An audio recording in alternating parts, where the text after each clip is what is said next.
Hello everybody, welcome again to our channel. This video today is to talk about the C chart. So is another option that we can use to analyze attribute statistical data. So let's go there. Let's see the data table that I'm using to perform these charts. So I have here some cars that were inspected during some days in different shifts, in different assembly lines. Here we have the amount of cars that were inspected.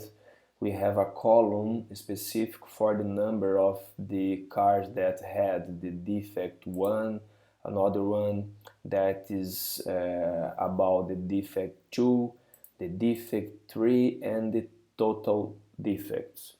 So to run this chart, this specific chart, I strongly recommend you to use the total defects that you had in your number of trials. Okay, so let's go there and analyze quality and process control chart, C chart. So to perform the C chart, I'm gonna use the total defects, the total number of defects that I had in these 40 trials that I had. So I inspected 40 cars and I had 9 defects in these 40 cars, 4, 7, 12.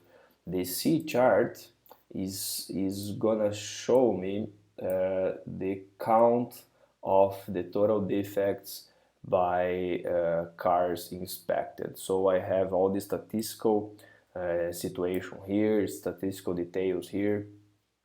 As the other charts already showed here in this JMP tutorials video, we have we have the phase and the by option as well. So if I recall here, I can put day in phase, for example, and I can have a C chart for each day.